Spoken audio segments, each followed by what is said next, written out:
is if you just try to sink big down payments into properties, you'll run out of money.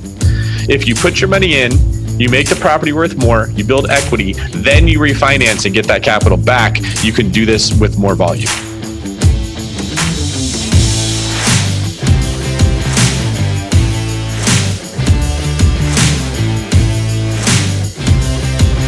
So the big question is this: how do most agents who don't have access to the secrets that the top agents in our industry hoard to themselves grow and prosper in today's real estate environment?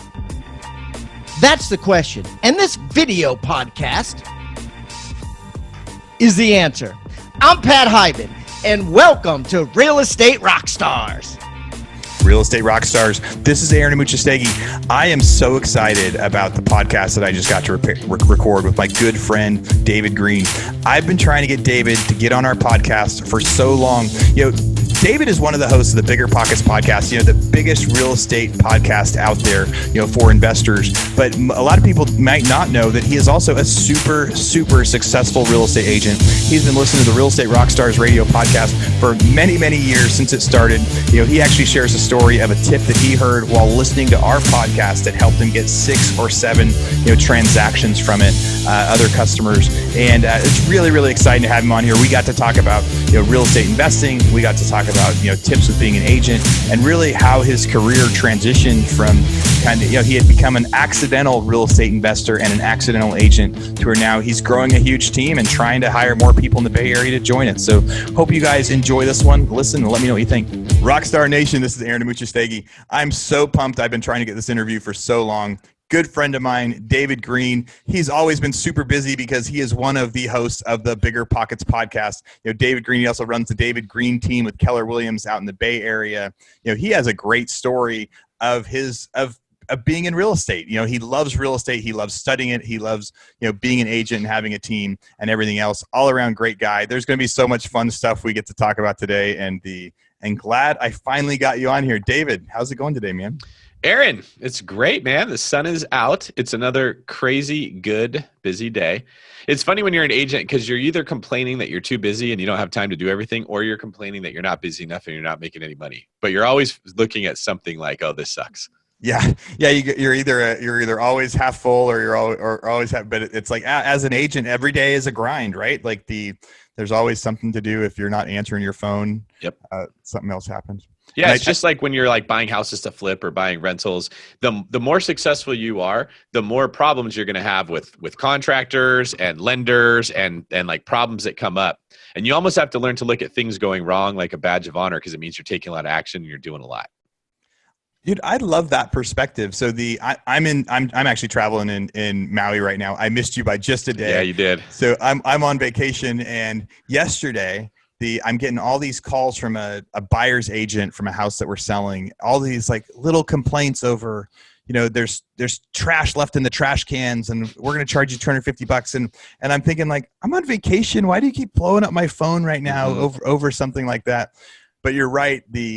If we thought about all of our stuff like that, instead of going like, man, sometimes I hate transactions, to going like, this is a badge of honor. Like if I wasn't busy all the time, this wouldn't happen. Like no one would be calling me on vacation, or if I wasn't closing that deal, if it was just an active listing, it would suck. I'm glad it's an escrow. 100%. And another thing I'm always telling my team members when they get frustrated that a transaction wasn't easy is like, you should be thanking God that you had this problem, because when transactions don't require someone to jump in and be creative and fix it, they won't need agents anymore. It's not like the world loves real estate agents and they're doing everything that they can to keep us a part of the transaction. When people see agent, all they think is commission that I don't want to have to pay. And the only reason that agents have like firmly embedded themselves into this world is because things are always going wrong. And there has to be a person to A, fix it, and B, communicate what was done and help kind of calm the client's emotions down.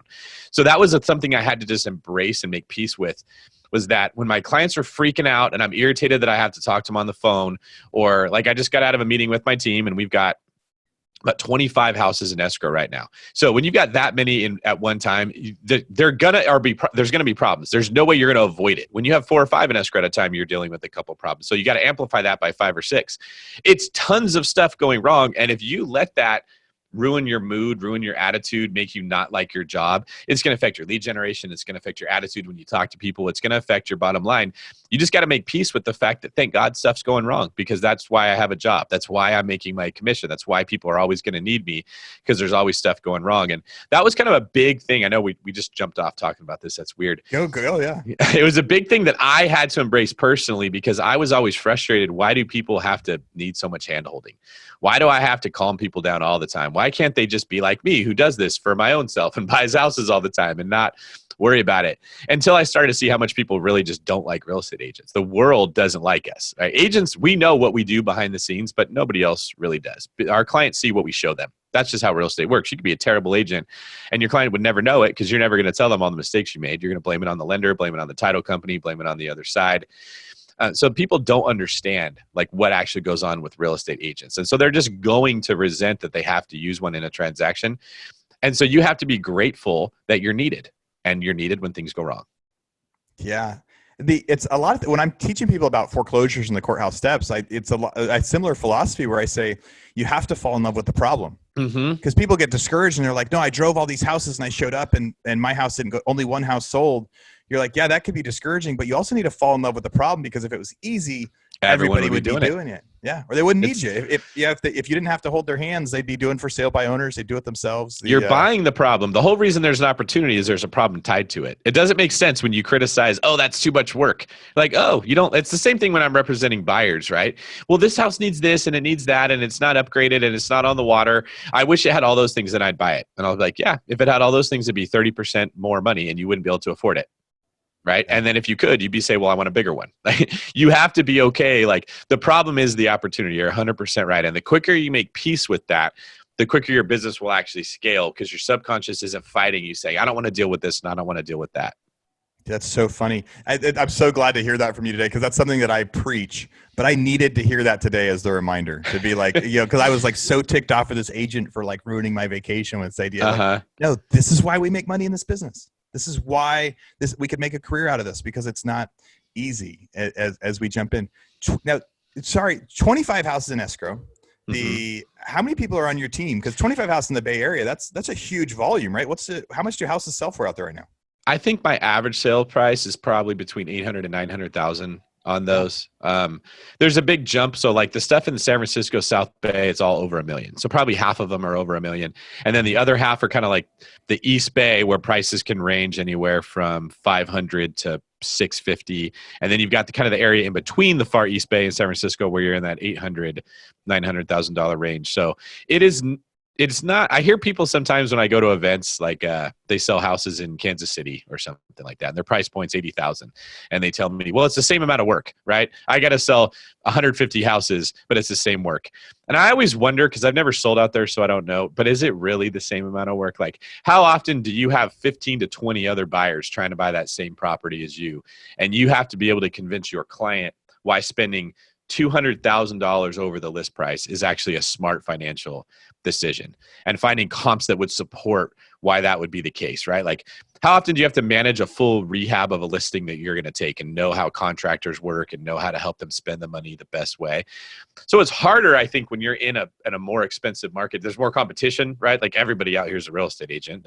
You can sell 3 houses a year and you can make $50,000. So there's a lot of people that are doing that. I think your original question was just like, I have 25 in escrow. How am I doing? I totally went on a tangent there. Dude, well, it's a good point though, because you're right. You're in this hot real estate market right now. So it's a hot real estate market. Prices are going up. You see pictures of like this little shack sold for $4 million in the area. Like, what's going on?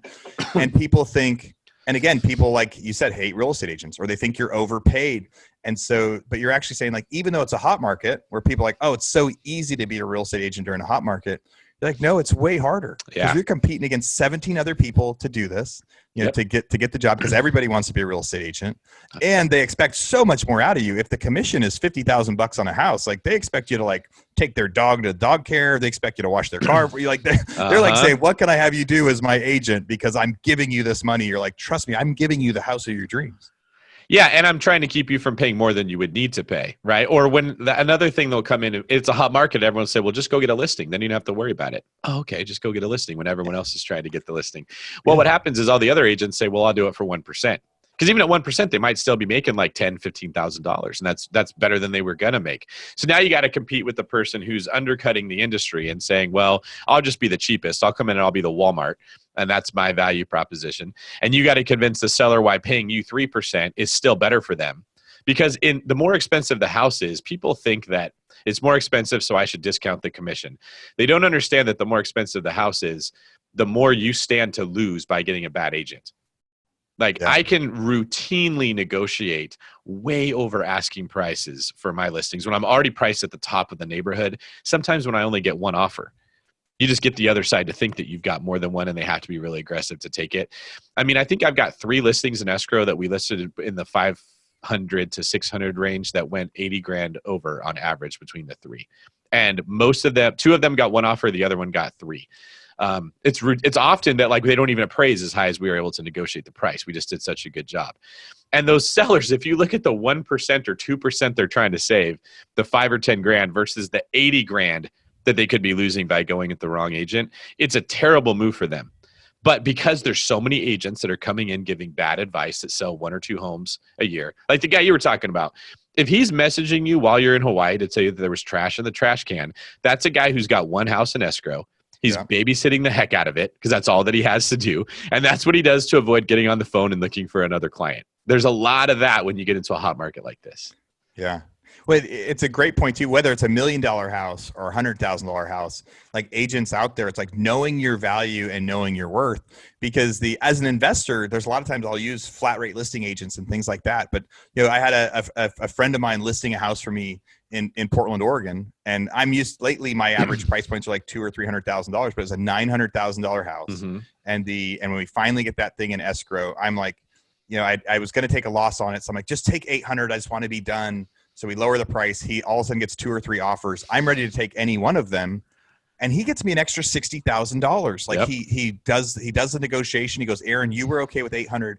I'm getting you 860. And it was, it's funny. I've done a couple thousand flips, right? And it was just in the last couple years where it really stood out to me that like, no, the difference of a great agent versus an average agent pays for it, like absolutely pays for itself. So if you're an agent, go be a winner. If you're hiring agents, hire winners. And rather than try to get a few $1,000 off, like just find the guys that are going to get you that extra money. It's so big, especially at these big price points. Like one trick that I'll share that if you're not doing this, you need to stop right now is like one of the things I've realized is that when you're trying to buy a house, when you're representing a buyer, all the power is in the listing agent's hands, okay? They are like the hot girl at the bar, and every guy's lined up to try to buy them a drink, and they're in complete control of that. They pick and choose who they're nice to, who they're rude to, who they ignore, who they dismiss. There's nothing those guys can do. Well, the second that you actually go into escrow on a deal, all the power shifts to the buyer. Sellers can't back out of a deal. Sellers can't say, oh, the house appraised for more. I want you to increase your price. Sellers can't say, wow, my inspection was amazing. Give me another $5,000 because this house is in better shape than you thought it would be. But buyers can do all of that. So all the power shifts into the buyer's hands. They completely take over the wheel, and they're the ones driving. And so as a listing agent, you have to understand buyer's agents are going to tell you every single thing you want to hear. They're going to be that guy who's going after that girl at the bar. They're going to lie to her. They're going to say anything that they have to. They're going to tell her that they're a millionaire and they've got a house in Tuscany. They're going to whisk her away there. They're going to tell you everything you want. The second it goes into contract, all that changes, right? And their clients get buyer's remorse every time a house goes into contract. They get scared thinking, oh my God, what did I just do? So I anticipate what are the areas where you're going to hurt me once we go into contract. And you just look at their contingencies. So their loan contingency, their appraisal contingency, and their inspection contingencies are the 3 ways that a buyer can get money back from a seller. So when I have several buyers, what I do is I try to remove as much of the power to do that as possible. I talk to the lender and I make sure that they actually have all that client stuff squared away and they're a really good candidate. I usually try to negotiate. If it appraises low, you're going to pay up to $20,000 over the appraised price or whatever I think I can get, or get them to waive that appraisal contingency altogether. But the number one thing that top producing agents know is their deals fall apart because of inspections.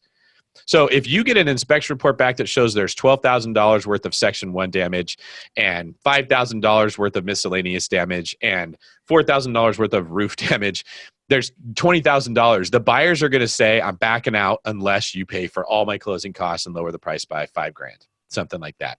And you're going to have to do it. or you're going to have to go back on the market, wait another 2 months, make 2 more mortgage payments before you can go into contract. So what I have my clients do is we get our inspections ahead of time. I have the client pay for a home inspection and a pest inspection. Roof inspections I hear are typically free. And I give it to the buyer before we even go into contract when I still have all the power. When I get to choose which of these offers I'm going to take. And when they're in the honeymoon phase, they still think that this is the most amazing house ever. And I say, ask for whatever repairs you want up front, and you're waiving your inspection contingency because we've already done these. You tell us what you want. And then inevitably, one of the other buyers comes in and says, oh, well, I'm not asking for any of that. I'll just take it as is at this price. So they don't even really get to ask for what they really want because somebody else is going to say, well, I won't do it. So they're going to have to waive it. And your client spending like $800 on inspections will save them $5,000 to $10,000 later because there's no negotiating power for the buyer. That one little trick will more than cover the commission that most sellers are trying to get the listing agent to drop their money by. I don't want to pay 3%. I want to pay 2% to that person, right? That extra $5,000 is more than covered by just this one little thing. So there's so many things agents can do if they care about their job to earn more money for their clients and then keep their commission. That's really great advice at the beginning, especially buyers at the beginning of the transaction. They're in the honeymoon phase. They're excited about the property, and they aren't even thinking about the little things that cause different nets to the seller. They're not, the home inspection stuff, the home warranties, all that extra stuff that costs money. Buyers are thinking about, this is the price I want to pay, and here's my credits that I need for the loan or whatever, or here's the price I want to pay because that's what's in their head. And there's so many extra things that change that bottom line. And then by being able to negotiate ahead of time, because yes, the transaction is someone gets an escrow, they get an inspection. After that, they get a credit back. And you're saying, no, right now I've got 3 offers. Here's the inspection. There you go. Like put it right now at the beginning, and then you won't do it later. Or you could do the credit right at the beginning. All right, we're going to give you this credit. So that way you can't even question the amount of work, but at the beginning when people are excited, then it's, one less thing to worry about. I think that's great.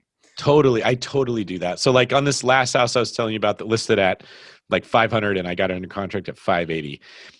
Because the agent her client was willing to come up to 580, but she wasn't happy about it. I knew the minute we go into contract, she now has the power. She's going to look for some reason to get us back. Yep. She can get credit back. That's coming. So what I said is, hey, just because your client's been so awesome to work with and she's done everything we asked, I'm going to just voluntarily give you guys $5,000 credit towards your closing costs, just as a sign of goodwill, because I really appreciate how hard you've worked to help put this deal together. That psychologically gave the buyer this understanding of, oh, they're not screwing me. They're giving me $5,000. And then when if they would decide to get inspections, even though we gave it to them, I'm going to say, well, yeah, we gave you $5,000 to cover that. There's no way that actually costs $5,000, right? Or yeah, there's a total of $7,000. We're already giving you $5,000. That's more than half of it. Or I'll have some bargaining chip so that they won't come back and ask for more. And does my client care that they had to give $5,000 in closing costs to get $80,000 more than what like fair market value really would be? Yeah. Right? You have to understand as an agent that we make decisions typically based on what we understand about real estate. Our clients just make it on their emotions. They're going to get hit with emotional waves. So if you can anticipate those and limit how much ammunition that they have once you're in contract, you can save your clients so much money. And then you'll have the confidence to stand up to them and say, absolutely not. I'm not going to work for 1%. Yeah. Being able to show that. I think that those are great tips. Real Estate Rockstars, this is Aaron Amuchastegui. And as you know, when you've been hearing these episodes, so many of our guests give us lots of free gifts and share the tools they've been using to become successful. We've got free real estate tools, scripts, ebooks, marketing materials, and more. We keep track of everything in our vault, and it's updated with new items each and every week. If you want access to that stuff, it's totally free for being a listener. All you have to do is go to agentsuccesstoolbox.com, agentsuccesstoolbox.com, and get your free gifts now. Switching gear a little bit. When you and I were hanging out in Dallas a few weeks ago, at the big convention, we started talking about the Real Estate Rockstars podcast and how you've been a listener for so long, and as a new agent, there were some tips that you got that you applied it. Can you tell us about that a little bit? Like what was that tip and just listening to a podcast and how to go? You remember this one? This is why I'm so in love with podcasts, right? Because there's so many ways to make money in real estate, and they don't all work for everybody. Like I'm never going to be a door knocker. I went door knocking one time. The first guy that basically was like rude to me, I was like calling him a door warrior for the other side of his own house. Like, why don't you come out here and say that to my face, big guy? And I realized, like, what am I doing? Why is this guy ever going to be my client? I'm not a door knocker. I shouldn't do it. But that doesn't mean you shouldn't try real estate, because there's a million things that will work. And I heard somebody that was being interviewed. They were newer agents in like the Santa Rosa area in California, I think. And they were saying how they help their clients on moving day. They're like, yeah, we're new. We don't have a ton of clients. So the ones we have, we just give them everything we got. When they sell their house, we show up on moving day. We rent a U-Haul truck. We load up all their furniture. We carry all the boxes down and we load them up. We drive it to the new house. We unload it for them. We just go over and above and beyond. And I thought, oh, I could totally do that. That's a great idea. So I took it a step further. I said, okay, I'm going to rent the U-Haul truck. I'm going to pay some guys like $12 an hour to show up and help me. I'm going to send boxes to the client that are branded with my picture and my name and stuff on it so that they keep them around. I'm going to tell them to pack up all their stuff before we let their people see the home. So I just tell them, you're going to have to pack anyways. You might as well get it all packed up and stick it in your garage before we even put your house on the market. That helps us because the house shows better when it's not full of cluttered stuff. It also psychologically prepares the seller. Like, you're already packed up and moving. You're going to take whatever comes our way. Yeah. We're not going to be like, oh, that's $4,000 less than I thought. I don't want to sell my house type of a thing. Then on moving day, I show up. And the story I was telling you is I had a friend who I called just to check in with. I'm part of lead generation. And she said, oh, we're thinking about, we've always wanted to move into this neighborhood, but we can't afford it. So we started a conversation about how much equity they have in their house. They had a lot. And I was able to say, look, if you took equity from this house and you put it in the area that you want to be, you can buy a house for $900,000 in the neighborhood you want to be. And your payment's not really going up that much. Interest rates are lower. You have PMI. You wouldn't have PMI. We kind of ran through the numbers and they got super excited. So I sold their house. We got $70,000 more than what we thought we were going to get, which was aggressive. We went and got them another house that was $950,000. So there was like probably about $1.7 million worth of sales just off these two homes. Well, on moving day, I show up and I help them move. And I meet grandma and I meet aunt and I meet the cousins and I meet their new neighbors and I meet their friends. I meet all the people who show up on moving day, which typically are like the people who love you the most in life. Nobody wants to be there on moving day. Nobody wants to be there on moving day, for sure. That's where you find out who your real friends are, right? And I have my assistant send pizzas and soda to everybody because we're all running around. Everybody's hungry. They're all working hard. We're going up and down stairs. It's the middle of like July. It's 100-something degrees in California. And they all see me just sweating and working hard and happy. And you get to know these people and they realize, like, I trust that guy. That's a good agent. So fast forward, I end up selling Aunt's house for around $870,000. I then sell Grandma's house for $740,000.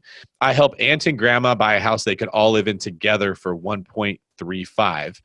And then I meet two friends of hers that are both in the process of being pre-approved and they're going to buy after they get married. So that one phone call, when you work it right, turns into $5 to $6 million worth of sales. Now, not everybody's price points are going to be where I am in the Bay Area, but I don't think anybody out there would be too unhappy about getting 6 deals out of one phone call. And that was all information I got out of a podcast. Yeah, there's like, go help people move, because it's not just that service for them. You're going to meet the neighbors, you're going to meet the people. Yep. And you get all day for them to realize, like, no matter what, even if it's not going to be next week when they buy or sell a house, when they buy or sell a house, they're going to call you. That's exactly right. Because you're friends with them now. You were there, and you were there on moving day, sweating with them and going through all of that. When I first met you, I don't know how many years ago it was now. It was at the spaghetti place in Roseville. Right? Yeah. And there's 10 of us sitting there, a bunch of our GoBundance friends from our mastermind. And there's guys in there that have, flipped a bunch of houses or had a bunch of apartments and things like that. And everybody shared their story. And it was the first time I met you. And I told you, of all of us here, you have the most fascinating, most interesting story that everybody needs to hear, because of how you kind of started and you kind of went part-time into real estate at that beginning. Can you tell us a little bit about that? Like, when you got into real estate, what was your day job? And as we were like, why is he doing this? How is he doing it? And how did you turn that into everything, right? The David Greene team now, your investments, everything. Just talk about that transition for a little bit and the experience of life. So I'll give you guys as much of a summary as I can here. It's probably going to be kind of long-winded because there is a lot to pull out of it that other people could benefit from. That's why I like to talk about it. There's so much to benefit in this, for sure. If you listen to the BiggerPockets Money podcast, I think it was episode 12. I go into more detail about it. But the gist of it was, I was working as a waiter and saving up as much money as I could while I was in college. I just went to work, worked harder than all the other waiters, stayed later, got there earlier, worked more. lived with my parents, ate their leftover food, and like I had a cell phone and a gym and gas was the only things I really had to pay for, maybe car insurance. So when I graduated college, I had all my school paid for, no student debt, and a little over $90,000 in the bank. And that was with taking about 9 months off from work because I had broken my ankle playing basketball and I was on crutches for 6 months. It was really bad. So what I was thinking is, well, I'm going to need to buy a house someday. And this was like, 05, where just prices just kept going higher and higher. And I'm like, how do you ever buy a house? The more you save, the higher they go. And I wasn't going to buy one until I could afford it. But I knew at some point I was like, fine, I'll just save up money and build one if that's what I have to do. And then I got a job as a deputy.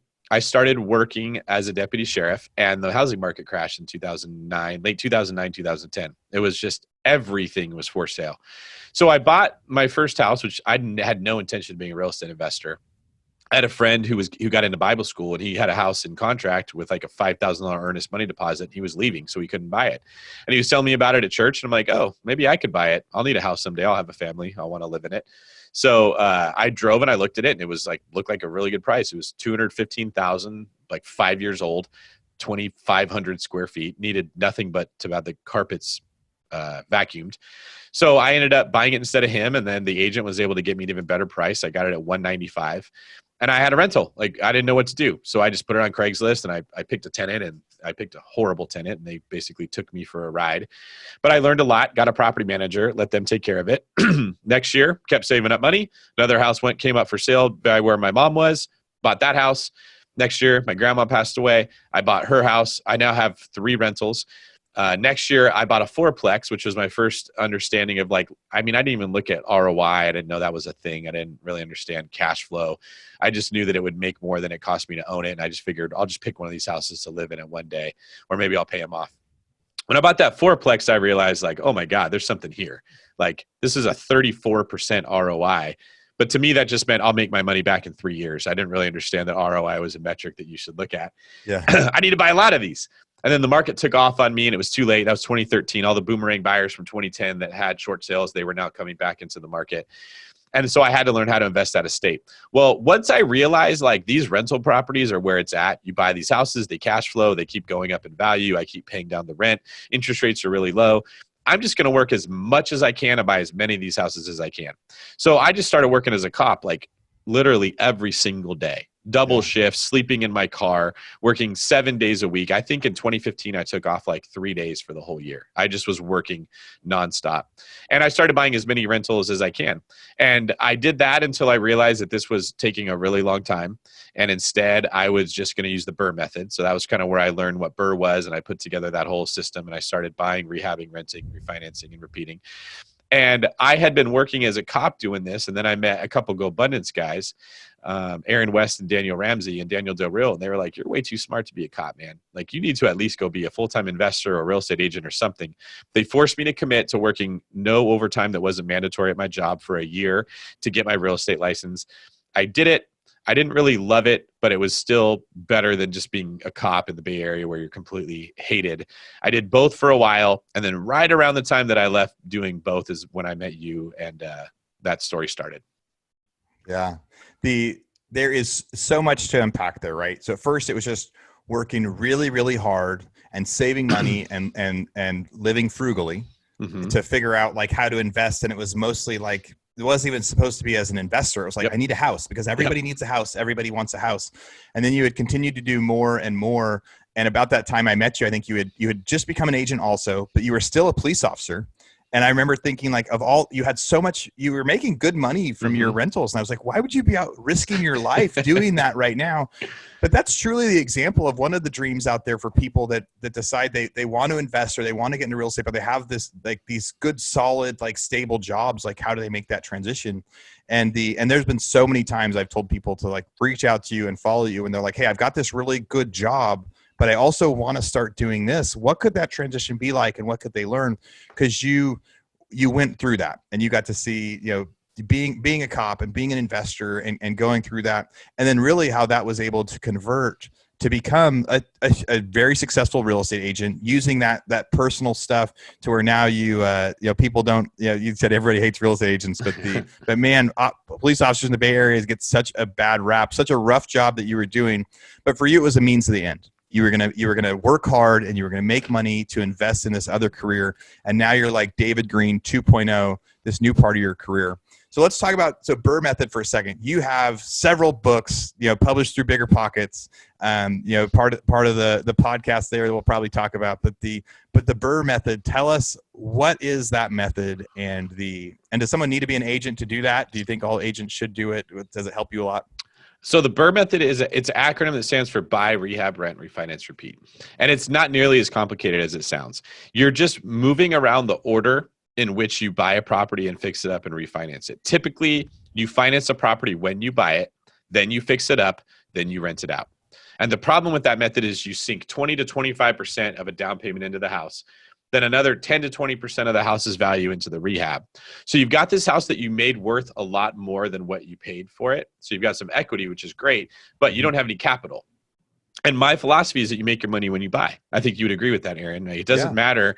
If you buy the deal wrong, you're going to be tempted to spend more than you should on the rehab or try to skimp on the commission to the agent. It's only going to hurt you more. You have to buy right if you want to make money in real estate. And what do you need to buy? You need capital, right? If you can raise other people's money, the BRRRR method isn't as important if you can raise other people's money. But most people, when they're getting started, they're not in that position.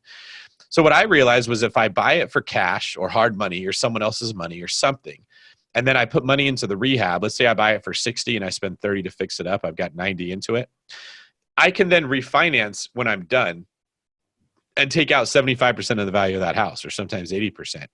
So if that house appraises for $120,000 and I've got 90 in the deal, the bank will write me a check for $90,000 and I'll still have $30,000 of equity into that deal. But more importantly, I got back my 90 grand. I can go buy my next house because you make your money when you buy.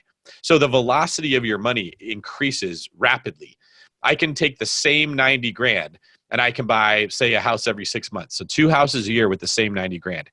Well, that 90 grand, if I put $30,000 of equity into each house, is bringing me back $60,000 a year in equity, plus whatever the appreciation is going to be, plus whatever the cash flow is on those deals, plus all the experience that I gain buying more properties. We get good at things the more we do them. Like, that's why agents who sell 2 houses a year never really get very good at being an agent. What can you be good at that you do 2 times a year? Well, while I'm doing that, I'm saving up another $90,000. And now I've got 2 of those $90,000 wheels that are churning, that are each adding $60,000 a year of equity and a couple $100 a month of cash flow every single time and more experience. And now wholesalers are coming to me with their best deals because I'm the one buying them all. They want to keep me happy. Contractors are giving me better rates because I'm keeping all their guys employed. Lenders are giving me better deals because I'm doing more deals with them. Everything gets easier because I'm doing this more often. So that was the BRRRR method. I wrote a book on that called Buy, Rehab, Rent, Refinance, Repeat. It's published by BiggerPockets. I think it's the #2 best-selling book on Amazon right now for the real estate category. It's doing really well. And all that you have to understand is if you just try to sink big down payments into properties, you'll run out of money. If you put your money in, you make the property worth more, you build equity, then you refinance and get that capital back, you can do this with more volume. So Robert Kiyosaki, Rich Dad, Poor Dad, one of the things he talks about is having an infinite return, right? Mm-hmm. And so at the beginning, you said, like, here's the ROI on the property. So if I buy a house for $100,000 and it rents and I make $10,000 a year, I make 10% ROI, 10% on the money I have invested. So, which is good, right? A lot of people say, 10% return on your money. But what you're saying is you're going to buy it, you're going to add value. And instead of leaving that money sunk and just get a 10% ROI, you're going to get a loan for $100,000 on it because now it's worth $150,000, right? You get that money back. And so now you don't have any money invested. You've got all your money back. And that becomes that infinite return that Robert Kiyosaki talks about because you don't have any money invested in it, yet you still make money every month. And you can do that as many times as you want. And that asset grows in value. You've still got equity in there. If you need to sell it, it's still real estate. It's still liquid. You can cash it out. Let's talk about the BiggerPockets Podcast. BiggerPockets Podcast. If you're one of our listeners and you've been living under a rock, it's the biggest podcast out there for real estate investing. So many different people. We've got so many. So you guys, I love listening to it. You guys are my friends over there. We actually had Scott Trench on here in a segment we've been doing as a side segment called "What Makes a CEO," and talked to him about him phasing into becoming the CEO when he started taking over from Josh, and he brought you on full time, and the podcast just kind of exploded and took off. How has it been for you to work over with BiggerPockets? How much fun has that been, with Scott and Brandon and all the guys, and what's next over there? Yeah, what's cool about BP is I was a huge fan of their website. They interviewed me on their podcast. That's how I got to know those guys. And then they said I did a really good job. So I said, hey, can I write on your blog? And they said, okay, here's the blog person. I went to the blog person and said, what does it look like to be the best blog writer here? What would the blogs look like? And she said, well, they'd have to be really long. People like those. They'd have to be on these topics, and they'd have to be written this way. So instead of just writing the way that was comfortable for me, I tailored my writing to fit what that blog person, Allison, was saying she wanted it to look like. And lo and behold, Allison starts tagging all of my blogs as like editor's choice, right? This is the best one. Everyone should read it. She's putting it at the top. Now I'm getting a lot of positive comments. People really like what I'm writing. And I'm going back to her and saying, hey, what's the stuff that's trending on the site? What are the topics everybody's looking at? She would tell me, I'd write a blog article about that. Allison really liked me. So then when they decided they wanted to publish more books, they came to me and they said, hey, would you want to write a book? I said, sure. They said, what topic? I said, what about long distance investing? I don't think really anyone does that. I wrote that book. The book did well. Then, because I wrote a book that did well, next year I said, can I write another book? Sure. What do you want to write it on? How about the BRRRR method? Sounds good. Get that book deal. Write that book. That book does really well. I said, hey, can I come on the podcast to talk about the new book? Now I'm on a second time. Now I'm good at doing podcasts because when I didn't mention, but when I released my first book, I went on this like podcast tour of 40, 50 different podcasts to talk about it because I really wanted BiggerPockets to see, hey, I'm trying to make you guys some money. I'm trying to sell a lot of books here. But I improved my skills just talking, articulating thought, and explaining how real estate works. So the second time I did the podcast, it went really, really good. And then, at that point, I had built up different skills. I had some credibility from the blog writing and the 2 book sales. So when Josh Dworkin said, hey, I think I'm going to step down, I'm not doing the podcast anymore, they were kind of just plugging random people from the company in to do it with Brandon. Brandon said, hey, why don't we get David? This guy's really good. He put me in. People really liked me. The next thing I know, I'm the co-host of the biggest podcast for real estate in the world. And I realized this just got real. I got to get really good at learning what makes a good podcast. So just like I had talked to Allison and said, what do you have to do to write a good blog? I started researching who have the best podcasts. I started listening to Joe Rogan all the time. He has a huge, huge podcast. And I would learn, Joe communicates with people this way. This is how he gets them to say good stuff. This is when he interjects, and this is how long he interjects for. And I would listen to other podcasts as well. I'd listen to our own podcast, and I would cringe sometimes oh, why did I say that? Or why did I not jump in here? And then I'd remember that the next time that we were recording. And I just really wanted to be good at doing that job. And I think that what I found is I've had so many levels up in the last 3 years or 4 as far as my own success. I would attribute 100% of that to the fact that when I get an opportunity, I want to be good at it. I just want to be good, right? What does it take to be good at this? I really want to learn how to do it. And I think you can agree, Aaron, as someone who's a business owner, we are constantly looking for somebody who cares and wants to be good.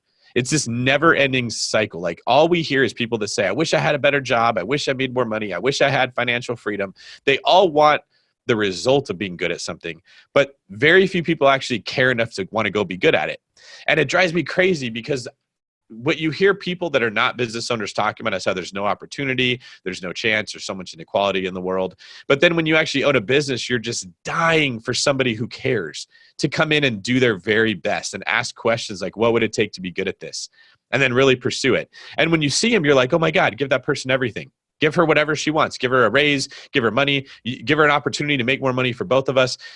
Give everything you can to that person. It's a fallacy that there's no opportunity in the world. There's a ton of it. People like us are scouring everyone we know to say who would be good? Who could I bring in? And I think I'm just a case study. And if you give a crap and you try hard at something, doors just start opening. Opportunities just start coming. Most of the time, it's our own head that's getting in the way from us being more successful. I absolutely agree. Anything you want to do in life, whether it's in real estate or whether it's certain clients that you want to represent or certain deals or anything out there, we're looking for the person that is staying late and asking a ton of questions and listening to their craft. Like even as an agent, you could be listening to that the recording of that phone call of did the script go good or did it not? Like not just studying other people, but restudying your own stuff. There was a public speaker that I was watching one day, and he was saying, the way he got good at public speaking was he'd spent hours, watching every recording of his speech instead, and then redoing it as if I would have done that right, I would have done this instead. It's like constant studying, constant loving it. Like you were a huge fan. You were a huge fan of BiggerPockets out there, and you kept learning and providing value. And now as a group, you guys are providing so much value for real estate investors out there. And I think it's really cool that you've also taken along the way, like you started as an investor, and then you became an agent, and then you've kind of got all these different tips that really helps you build your team. I went to a meetup up in Roseville when you guys were given a presentation to local people that was like, hey, here's like an investment going on. Here's some possible ways to invest in the real estate market. If you guys are interested, we're agents in the area. Let us do that. It seemed like that was probably a niche where you guys were getting lots of buyers. And it even made me think like I'm an investor all the time. And it was in my local place that I hadn't been thinking about. I'm like, oh, maybe I should look at investing down there. They know what they're talking about. What tips would you give to, if you were looking back at yourself as a young agent? I mean, your transition of an agent was kind of funny, but if somebody comes to you and says, hey, I want to be really successfyou as a real estate agent, what's one thing I should be doing? Or what's one thing that I mean, you shared a couple at the beginning. What's another thing you would tell somebody if you want to increase production now, or, if you want to be successful in real estate agent? We talked about falling in love with the problem. We talked about some of those. Anything else you could think of? Yeah, I'll give you a principle, and then I'll give you some like actual actionable steps. One of the things that I see on the BiggerPockets podcast that stops people from making money in real estate is they want to start with where they are, and they want someone to give them a step-by-step process to get where they want to go. And they won't move until they know every single step. It's this idea that we have that we never want to make mistakes. We don't want to lose anything. And we don't feel comfortable moving until someone gives us a perfect process. Yeah, but as you and I know, Aaron, like you're buying problems when you buy good deals. They come with it, right? And there's no way that you can anticipate every problem that's going to occur. It's much more like being in a fight.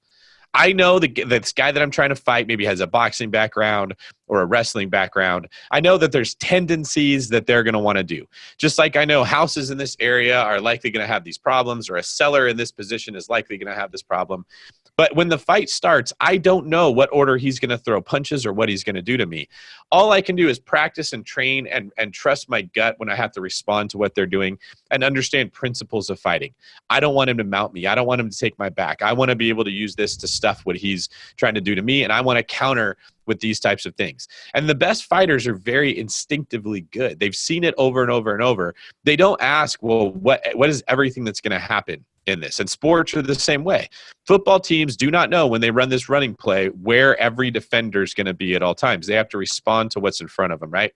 The best people that I've seen that are successful don't say where I am, what are the steps to go forward. They actually say, where do I want to be? And they work backwards from that point to get to where they are. So one of the things that drives me nuts about our industry is agents will usually say, how do I find leads? Okay. But they don't really want leads. What they're actually saying is, how do I find easy leads? How do I find people that are so motivated that I don't have to be that good at my job?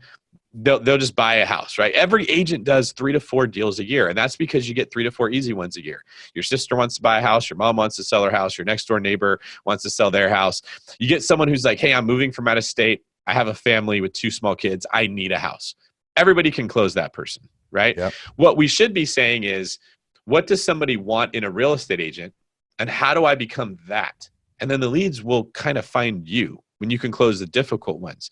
So an example would be, I never tell people, oh, you should buy Zillow leads, or you should use Boomtown, or there's these platforms that are going to just hand you what you want, because the clients, they're not thinking like that. They're not thinking I'm somebody's lead and I'm supposed to do whatever they tell me to do. Put yourself in their head. They're thinking, I'm scared. I don't know how real estate works. This is a huge deal. I don't know what all these fancy terms that people keep throwing around, like contingencies and EMD, and like, I don't know what all this means. What's an FHA loan? What's a VA loan? Like, I hear people say FHA loan all the time, and what they really mean is low down payment. They just think that that's what FHA means. They don't understand it means Federal Housing Administration, and it's a very specific loan program. The better you can explain to the people you're working with how this whole thing works, in a way that takes away their fear and uncertainty of what's going and reduces their anxiety, the closer that they'll stick to you and the more likely they'll be to move forward. So that's, as the answer of your question, what do you have to do to get more business? You start off by falling in love with real estate. You're asking questions all the time. What is a lender's job? What is an appraiser's job? What does a title company do? Don't even call it the MLS until you've explained to people what MLS even means. They don't know, and they don't want to say that they don't know what that means, right? Just call it the place where all their realtors put their listings. And then you can explain how the history of the MLS started. Now you look really smart. Now they're more likely to trust you.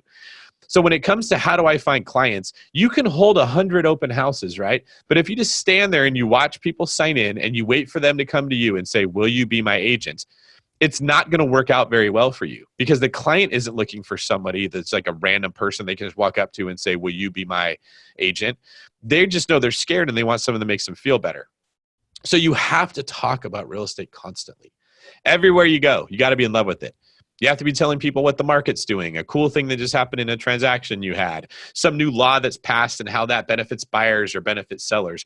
You have to be basically setting yourself up as the person that knows all the answers, loves doing this job, and the people who listen to you start to feel comfortable. They feel less scared, right? That's what you're really trying to do is you're just understanding sellers are afraid. They're afraid that they're going to pay too much in commissions. They're afraid they're not going to get their house sold for enough. They're afraid the market's going to tank before they can sell. They're afraid the market's going to go up if they sell right now. They're always afraid. You have to be able to answer questions that make them feel like this is the right move. And buyers have all their own things that they're afraid of. And you have to be able to put them at ease. If agents would stop looking for the magic pill that would give them leads, which is kind of like, just give me a hostage, like this person has to sell their house and they're just going to use me without knowing me. And instead they thought, well, what would I feel like if I was in that situation? What would I want to hear? And they worked backwards from there. You would see like people's businesses would just explode. Yeah. What do I want? Yeah, putting yourself in their shoes and not thinking about them as a lead and what you can do and loving real estate, listening to the podcast, listening to the stuff, figuring out what's going on in the news. The real estate is just a fascinating thing, right? Because it's not necessarily a job. It's not a career. It's not an investment. It's bigger than that. Like real estate means so many things. It's investing, it's buying and selling, it's houses, it's land, and it's super cool, man. And I'm a super fun student of real estate. I love all sorts of deals, all sorts of different things out there, and how it works. And I think that does help so much. It also helps when we find that problem or falling in love with that problem. You might find by loving real estate so much and studying it and figuring out what's out there, you might find that niche of that special buyer that needs you. Or you might find that you're the guy that loves door knocking, or you might find you're the person that loves helping people move. Finding those different things out there, but you get that from being involved and loving it, and then really treating people like people.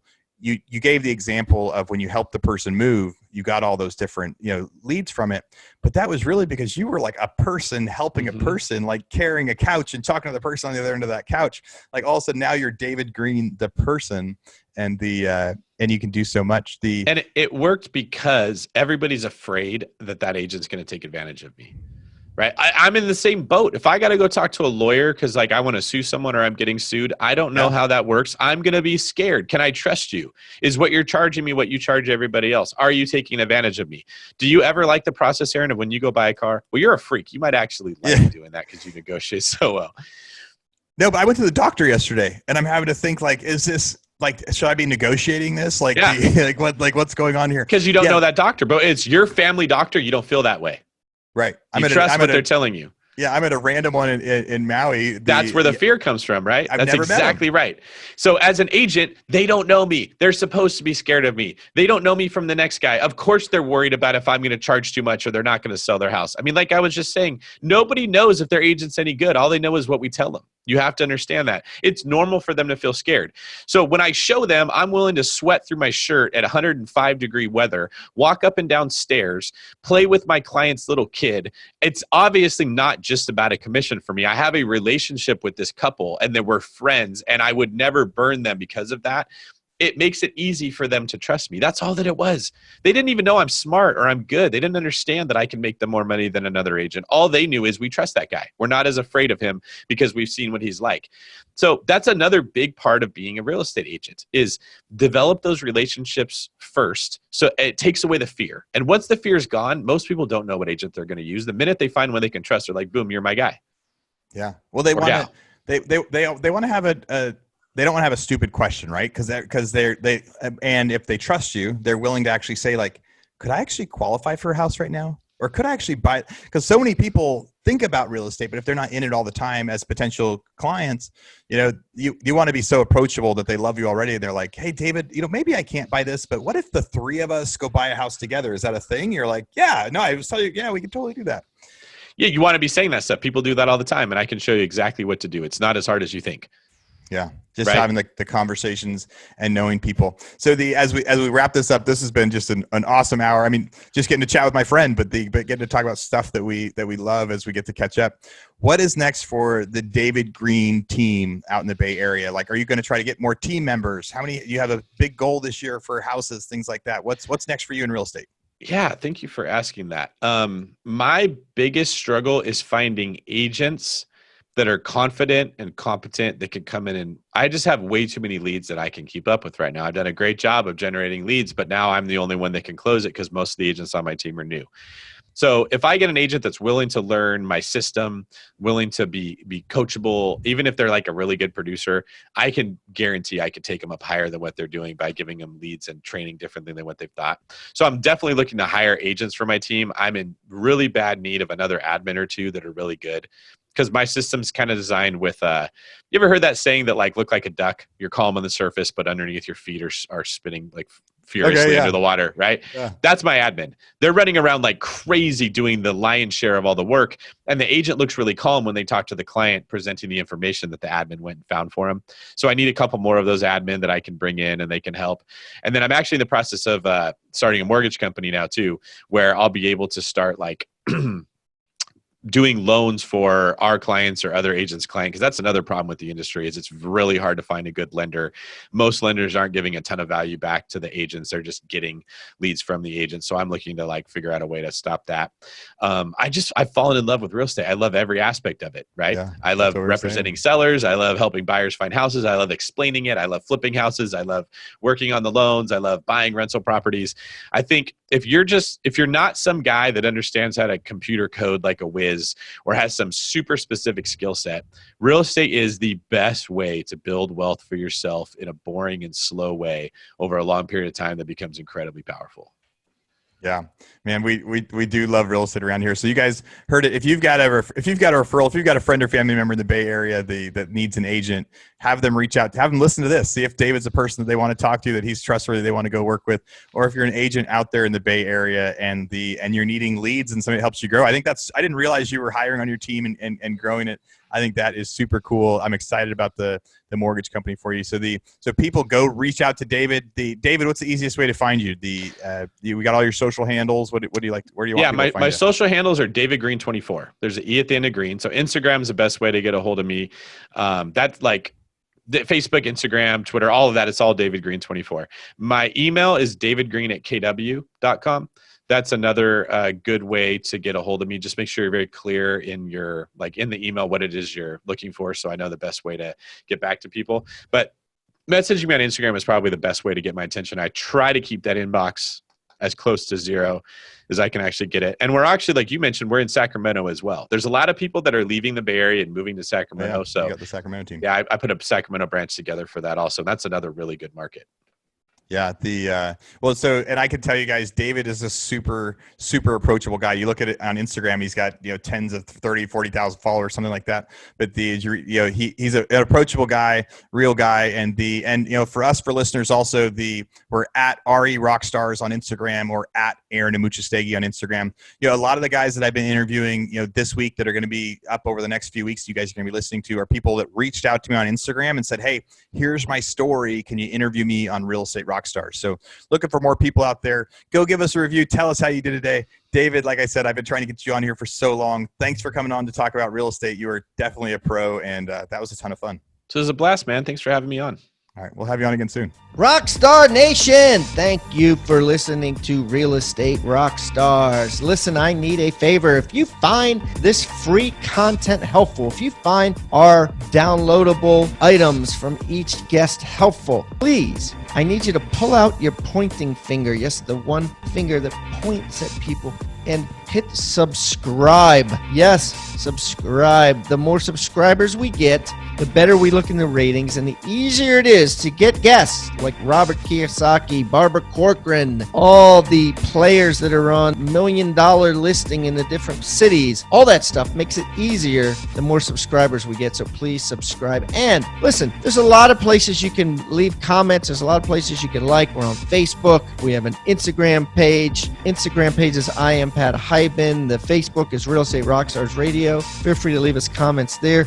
The most popular form of commenting seems to happen on YouTube. Yes, for whatever reason, it's a very open environment. So just go to YouTube and go to Real Estate Rockstars Radio. Leave us comments there. Some of them we will read on the show.